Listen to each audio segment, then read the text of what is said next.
Welcome back to UK Royal Times. Today, we are diving into the latest news surrounding the UK royal family and some significant political developments. Let's get started. This week, King Charles and Queen Camilla made their grand entrance from Buckingham Palace to Westminster in the splendid Diamond Jubilee State Coach, pulled by 6 majestic grey horses. This grand procession was part of the state opening of Parliament. But not everyone was celebrating. Around 200 Republicans gathered to protest the monarchy and King Charles' role in the ceremony. Chants of "Call this democracy" echoed as they called on the new Labour government to prioritize political reform. We have just witnessed a huge democratic movement with the election of new PMs. Yet, now we watch a king open our parliament from the unelected lords. The state opening should be a celebration of democracy, not a showcase of the latest democratic aspects of our system.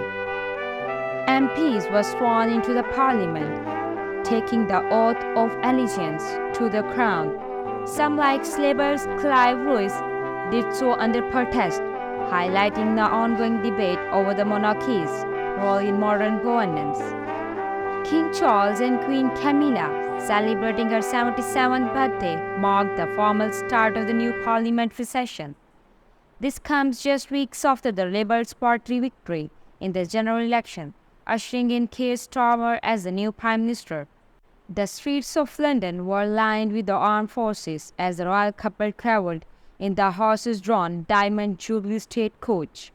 The royal regalia, including the imperial state crown, travelled in Queen Alexandra's state coach. King Charles, dressed in his Admiral of the Fleet Royal Naval uniform, entered the Palace of Westminster through the sovereign's entrance. After donning the Parliament robe of state and the imperial state crown, he delivered the King's speech, outlining the government's policies and proposed legislation for the new session. The event was steeped in tradition, starting with the ceremonial search of explosives in the cellars of the Palace of Westminster, commemorating the failed gunpowder plot of 1605, another unique tradition including holding the members of Parliament hostage in Buckingham Palace to ensure the monarch's safe return.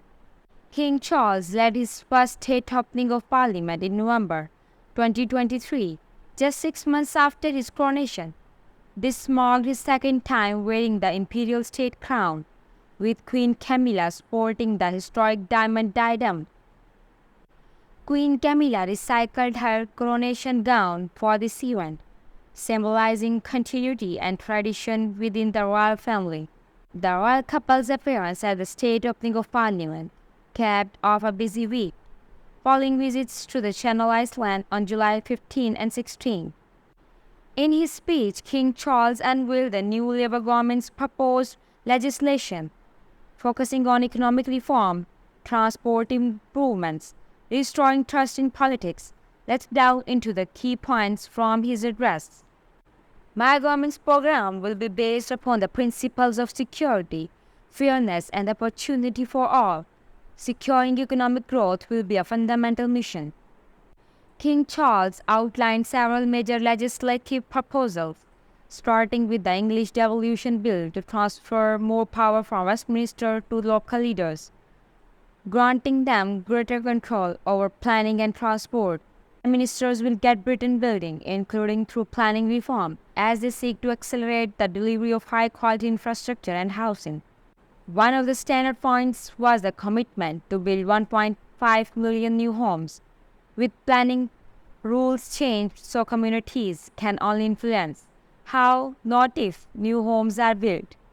Legislation will be introduced to overhaul Britain's railways and England's buses, creating a new partnership between business, unions, and workers, with wide-ranging change to employment rights. My government also plans to bring the railways back into the public ownership, aiming to improve transport and create jobs.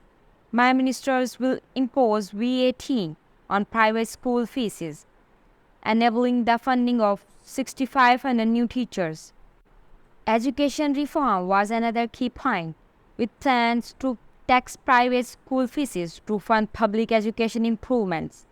My government will seek a new partnership with both business and working people and help the country move on from the recent cost of living challenges by prioritizing wealth creation for all communities. The speech also emphasized economic growth with measures to support business investments and innovation. My government will strengthen its work with the devolved governments in Scotland, Wales, and Northern Ireland, establishing a new Council of the Nations to enhance collaboration. Charles also announced the creation of new Council of the Nations, aiming to improve cooperation between the UK's various regions. My government will seek to introduce legislation to phase out smoking, lifting the age at which people can buy cigarettes gradually. Health reforms include a plan to phase out smoking by gradually increasing the minimum age for cigarette purchases. Amidst these announcements, protests continued outside Parliament, with chants of "Not My King" echoing through the streets. That's all for today on UK Royal Times. Be sure to subscribe and hit the bell icon for the latest updates on the royal family and political news.